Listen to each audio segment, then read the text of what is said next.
Hello, Monetization Nation. In the last episode with Kashem Miah, we discussed how to build a brand community and the benefits it can bring us. In today's episode, we're going to discuss how we can take advantage of lucky opportunities. So why don't you share with us some of the stories you've seen around recurring revenue at the products you've been at, some advice maybe that you could share, secrets and tips about effectively implementing and growing recurring revenue streams within a business? Across the board, one thing to keep in mind as a marketer when you think about recurring services is this concept around like bundling. What are you adding to that cost that the customer is paying on a monthly basis? So it's not just that you're getting one particular service. In the case of Shutterstock, it was just stock assets. In the case of GoHenry, it's access to a debit card and the application. It's other things that come with it. And as a brand, you start to think about the value you're providing over the long term. And I think Amazon Prime is a great example of that. You pay the monthly fee, but you're getting all these particular things over time. And I think that's something across the board. And I'll get into some of the other ways to continuously to build on that. But just keep that in mind when you're thinking about a recurring service or recurring revenues. What else are you going to be providing the user? So in the case of Shutterstock, you bought stock assets, but then we give you a free editing tool. So you can download the assets, you can edit all of the edit the assets, and then publish them as you want to. At GoHenry, it's the application, it's the card, but you're also getting educational feedback. You're getting a relationship with the parents and the kids to better understand what are those milestones your child is hitting. There's allowance, there's all these things that you do inside of the platform that you wouldn't be able to do if you just had, let's say, a prepaid debit card. Fiverr, they start to build a recurring revenue model with some of the B2B products. And all of that is to help not just like provide the service, but add additional things. So there's things that you need to just keep in mind. It can't just be, I have a service and we're just going to go out there and continue to make money. It's got to be iterative over time and keep adding that value. And I keep mentioning Amazon Prime because you get so much value out of the 120 or whatever it is you pay on an annual basis. I would never even consider turning off my Amazon Prime account because it's so much value. Exactly. So again, it used to be that you just get free shipping within a few days, and then it's evolved into video. Now you get music. Now I use it to store photos. You should start looking at all the benefits for that $120 you pay for the year. You realize that you built a relationship with them that's harder to leave. And that's the other key part of it is as you provide more and more features, you get the customer really ingrained in who you are as a brand and what you're providing, so that should they decide at one point, I don't need them for this particular thing, well, there's 5 other things that you use them for. And you can't just leave that on the table either. In general, in terms of recurring services, other things, especially tactical things that you want to start to keep in mind. One is keeping a healthy dialogue with the user. So again, providing value, but not in sort of services, but actual content engagement. 2 is actually spending a little bit more time in letting them see a bit of what you're providing into the service. So I think for us as a tech company, you start to realize the community only cares about certain features and they'll continue to pay you for that, but they'll stick around longer if you feel lucky, if you sort of open the curtains a little bit and let them see what's happening behind the scenes. And then the last bit is start to play around with the bundling a little bit, the pricing. And so one, you want to keep recurring revenue going on a consistent basis, but you might be able to get more if you start to think about either shorter terms, move away from the monthly recurring to 6 month to annual. So stop playing around with how you do pricing, because you might realize that a customer who is on a month-to-month could be spending more time with you as a brand over 2 years if you offer them an annual agreement. It might be less upfront, but long-term you get the LTV value out of that. So there's like different mechanisms on pricing that you should definitely consider that most brands don't do, because you start to see that revenue come in on a regular basis and you get excited about that. But if you play around with pricing a little bit, you might get them to stick around a bit longer. So certain levers you just have to keep in mind, like what's important to you. Is it monthly recurring revenue, or is it an 8-year LTV? And if that's more important, then you need to start thinking about how to build that relationship over time. What have you seen is the best way to optimize that lifetime value? It's really customizing the product to your different customer segments. So we do that at at GoHenry now, we look at our different segments. Our pricing is the same across the board, but you get different things at different points. So there's custom cards for teens. If you are a teenager at a price point, if you start out at a younger age, your parents make that decision, but you start to get a different experience as you get older. Same thing at Shutterstock. You've got different customer segments who need your particular product at different points for different reasons. And so we've actually, when I was there, we started to evolve and test with different pricing models and packages. So Shutterstock traditionally hadn't offered like 10 packs, for example, or 5 packs, just images that you could download and use for marketing or branding, whatever you need it for. But they had to do the competition. But also, if you look at the segments, we had marketers for the first time who were getting onto the platform. Like, I don't need a monthly subscription. I just need 20 images. How do I do that? Or a big one was real estate. Real estate agents, again, for the first time, were going online, really wanted to engage with potential homeowners, and they just wanted a 25 pack. So starting to shift a little bit of your product to meet the needs of those consumer segments, and then starting to evolve off of that. So if you offer a pack for $20, maybe they want it for a 6-month term because that's what they do. If they're real estate agents, summertime is when they're making money. Give them a 6-month offer and see how that turned out. So again, customizing your recurring revenue of the product to make sure that you're hitting the right segment. Otherwise, you might be losing out on a potential growing segment by not customizing that particular offering to them. I love it. Any other stories or secrets about recurring revenue you'd like to share?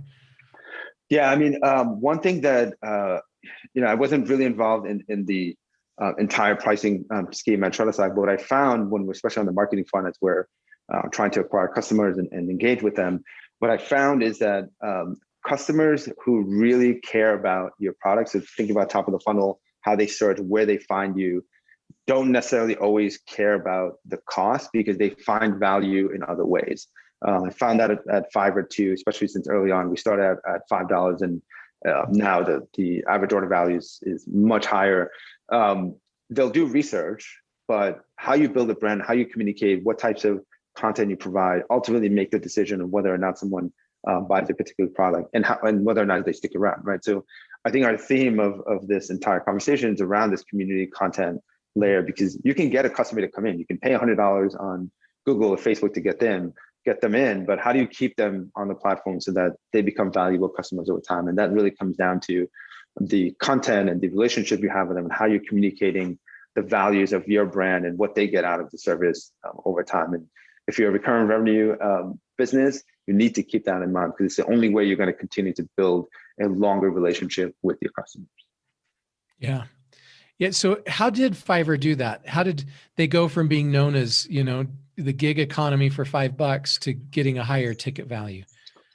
Part of it was just us doing a lot of work with, press, like reminding them constantly. I mean, the line that we used to always use, we have services more than $5.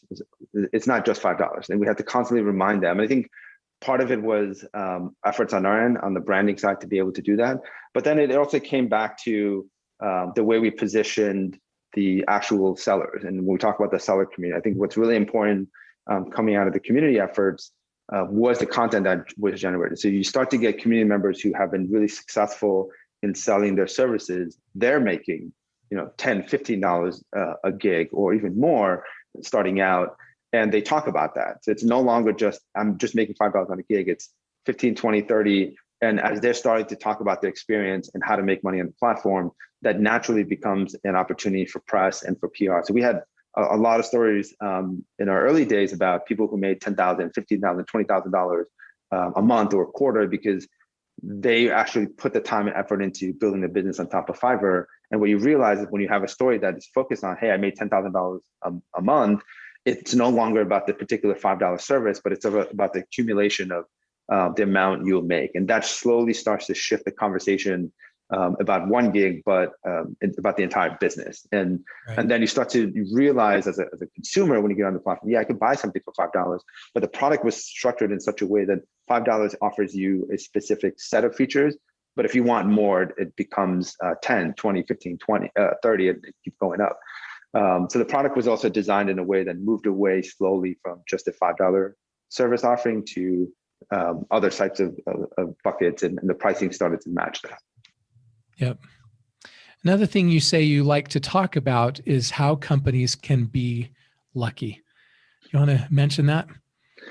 Yeah. So, personal story, and then I'll get into the company side. So personal stories, I remember this quote really early on from Warren Buffett about, luck plays a role in our lives, regardless of how we know it, something along those lines. And he often says, he's lucky to be born here in the US. If he could have been easily born in Bangladesh to a farmer, and his life would have been completely different. And I think part of that has always stuck with me because I've had a very untraditional path to where I am today. And I went to college right before the financial crisis. I came out of it during the financial crisis in 2008. And I wanted to be a teacher. And I've always valued the teachers in my life who have helped me become who I am today. And so I wanted to give back. I've realized very quickly, no one's hiring teachers out of a financial crisis. And it's really hard to get a job in education, even though I'd already gone into grad school. And so I quickly pivoted to the sort of marketing tech space and took an internship over the summer, absorbed as much as I could. And I often say I'm very lucky to be where I am because I've had certain moments in my life where if I wasn't in the right situation at the right time, I might not have been able to take advantage of it. So part of my career has been just being prepared for when those opportunities come. And I've been more conscious of that over the years. And I try to think about it in the same way for the brands that I've worked with. And there's a couple of these stories along the way. The biggest example, it sort of led to this really cool relationship we had with the journalists. When I started early on at Fiverr, and I give you a lot of Fiverr examples because it was kind of the first time where we got to try a bunch of different things. Marketing was relatively new for the company. And we had a journalist reach out, and she was trying to do a study around beauty and what does beauty mean to the people in the US? How does it mean to different people in different countries? And didn't really think about it much. She asked for credit. She was like, hey, can you give me a couple $100 credit? I just want to do this experiment, see what happens. Inbox, the message came to me. I gave her credit. She reached out 2 weeks later. She's like, I have this, all this information. It's a really cool concept I'm building. I want to talk about it.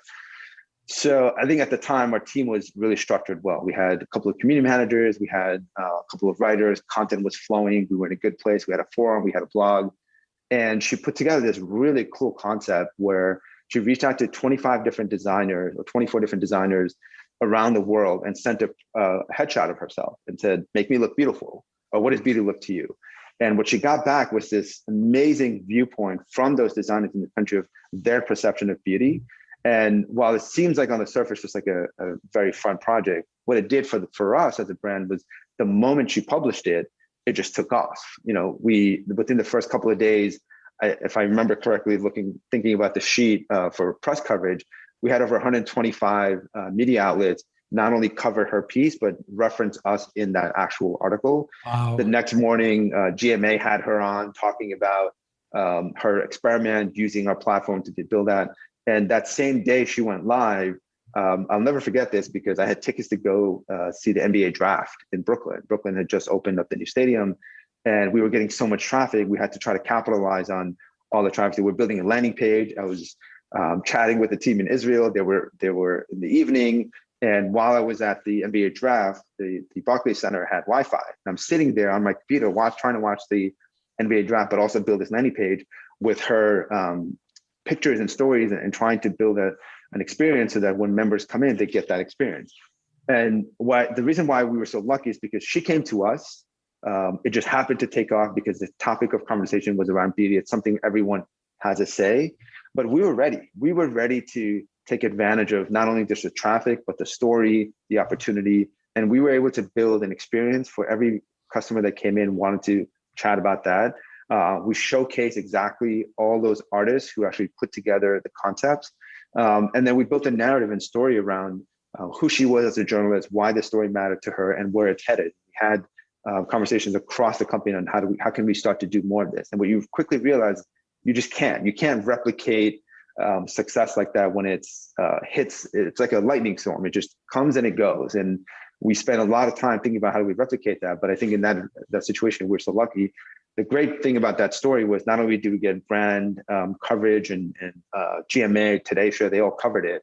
But what's great is she actually took that opportunity to build a relationship with us and spoke at a TEDx event about her experience working with us and her experience on building this story. And to this day, I still get people reaching out to go, I heard this amazing story on what you guys did. How did you do it? And for me, it's just a story about we were there at the right moment, but we had the right team and we were ready to take on something like that. And I think a lot of brands miss out on opportunities because they're just not ready for that opportunity when it hits. And you weren't just ready for it. You were also looking for it. You were trying to identify that. And when you saw something that hit, you knew you had something that was going to hit. Yeah. So that's definitely part of it too. It's having the right team to realize this is something, it's something big. Often you get indicators, right? You get press hits, you get traffic. I think for us, we're still a small startup. It was, we're 5 years in, we're still growing. There's awareness that we wanted to build in the US. And this, for the first time, really helped build that awareness because we knew that we had to take advantage of something like this because we don't know how quickly it would come again. So we had the product engineering team was in Israel, pinged them like, hey, you got to be ready for this. It's coming. And they were ready. We were ready here in the US to run with it. Yeah, I love that. And so to summarize, being lucky is the combination of being ready, having the right team, looking for the right opportunity and correctly identifying it. And even in your case, it's expanding your luck opportunities to where you're letting your community help generate that luck for you, right? You had that one writer who was out there who wasn't part of was she part of your normal team? No, she wasn't. No. And yeah. that was another aspect of that. It's like being able to have the right people to quickly act on it is really important as well. But it was because you built that community as well that you had that luck. If you had not built that community and had a team of authors creating that content for you, that entire luck opportunity never would have even been possible. Exactly. Yeah. So build your community, build your team around it so that when the lightning strikes, you're ready to take advantage of it. Be constantly looking for it and then jump on it immediately when it happens. You had her on Good Morning America the very next day. Yeah. No, it's really important to make sure when you see the opportunity to get on it as quickly as possible. So having some foresight to be able to differentiate between this is just crap versus this is an opportunity, right? And if you have the team around you already established, it's a little bit easier to act on something very quickly and be able to execute against time. So I'm curious of all of the different designers that took her picture and modified it to be what they felt was beautiful. Did any of the designers just take the original picture of her and tell her that she was beautiful the way she was? I don't think that happened. I think the closest was a designer in the US who kind of just made some surface level changes, like added like makeup or something. But every single one of them did something. And some of them were drastic. Like we were kind of just like, whoa, like, do they really think that this is how beauty is perceived in their country? And so, no, none of them actually did that, although that would have been interesting. I think she would have really appreciated that. Yeah. I think that's what I would have submitted is I would have just submitted her exact picture right back to her and just told her she was beautiful the way she was. She didn't need any makeup. She didn't need any special hairstyle or clothing. She already had that beauty within. Yeah. Anyways. All right. Were there any questions you wanted me to ask that I did not ask? Yeah. So, we talked about content. We talked about community building. I'm curious whether that's for your audience or for yourself. Like often with performance, and I spent a couple of years, good chunk of my last few years, thinking about how performance ties in with all of this. And often what happens is we start thinking about performance marketing, direct response as separate from all these other efforts around community building. And those are looked at as brand opportunities that you just kind of do it separately. And what I'm realizing very quickly is if you want to build the right brand, you have to combine those two, and it's really difficult. So I'm curious, maybe this is for your community, has anyone found success in fusing both brand and performance in a way that speaks consistently towards who the brand is, how they position themselves, or is it always going to be separated that way? Like you have to go get customers as quickly as possible, but once they come in, there's a brand element that keeps them going a little bit longer. That is an eternal marketing and sales question. And I end up going a lot more towards the performance side. And in today's world, it feels like you've got to go a lot more towards the performance side, but obviously do it in a way that builds your brand, right? The performance side is the short term. The performance side is what pays the bills today. But the long term, the long game is the brand, right? As people come to know and like us and trust us, and we build up that reputation, that's obviously what's going to grow us long term. What do you think about that? No, I definitely agree. And I've heard the term, pays the bills a number of times over the years. And it's one of the reasons why I've sort of explored performance as a something in my career that I felt like I needed as well. And then again, quickly realized that's not for me. Like I need to spend more time on the brand side. Like I really get excited about that on the community building side. And earlier I mentioned Airbnb and something that's really interesting about them as a brand. For a long period of time, they did do performance. Early on, it was community. Then they spent a lot of time on performance. And then lately, you see them sort of pull back on the performance side. Obviously, there's awareness for who they are as a brand. That's clearly a huge part of that. So if you look at the S1 filings, it says something around like 90% of the traffic is direct, meaning they've done a great job, not just on the performance side, but really early on the community side, building awareness to the point where they don't have to run any performance ads ever again. It's just well, maybe not ever again, but in the short term, like it's something that most brands strive for. So I think thinking about community and content early on to build those foundation gives performance an opportunity to go out there and talk about the brand in a way that you want them to, versus starting just with 100% performance where there might be some messaging that's not exactly how you want as a brand to be told, but you get the customers, right? So you want to be able to do performance right away, but at the same time, you have to have some of those building blocks for the performance team to be able to leverage. Absolutely. What do you feel is the biggest tectonic shift that is transforming the business landscape today? The easy answer would be, and how we sort of think about remote work. I mean, that's the easy answer, but I think it's a little bit deeper than that. I think what's really shifting is this idea and sort of removing the stigma around not just, it's kind of like in the space of like burnout and mental health, but it's really that it's brands and businesses realizing that their people are really important to the growth, and not just like the human capital, but actually spending time to understand who they are. What are the things that gets them to tick? And if anything we've learned over the last year is that people just need time to recuperate. They need time to be able to step away. They need more flexibility. And you see that across giant companies like Google. You see it in small startups where they're starting to be more flexible in where people spend time, how they spend that time, and not focusing just on the output, but thinking about it as a sort of a long-term opportunity and relationship with that team member. And I think that's going to shift over the next couple of years, and that becomes the ultimate driver, because you want to be able to recruit good talent, but you have to be able to also meet them where they are, which is, I need time to be able to spend time with family. I need time to be able to recuperate. I need time to be able to do these things. And that mental health aspect of it is going to be a big factor. There's a stigma that's been removed from having a conversation about mental health. And I think it's really important as businesses start to think about talent and open up over the next 6 to 9 months. Thank you so much, Kash, for sharing your stories and insights with us today. Here's some of my key takeaways from this episode.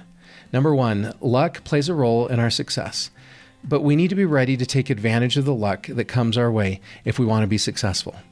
Number 2, if we really want to be lucky, we need to be prepared and willing to act. Number 3, when we're constantly looking for opportunities, we'll most likely have more luck. Number 4, as soon as we recognize an opportunity, we need to be ready to jump on it as soon as possible, or we may miss it completely. To learn more about or connect with Kash, you can find him on LinkedIn and Twitter. You can also visit his website at medium.com/@KashemMiah. And there's links to each of those sites in the blog post for this episode at monetizationnation.com. You can also get my free ebook about passion marketing and learn how to identify and leverage the highest passions of our ideal customers at passionmarketing.com. You can also subscribe to Monetization Nation on YouTube, Instagram, Twitter, our Facebook group, and on your favorite podcast platform. Thanks for joining me for this episode. I wish you luck in your business. Do you want to become a better digital monetizer? To receive great monetization stories and secrets, please go to monetizationnation.com and join free. And if you liked today's episode, please subscribe to the show and share it.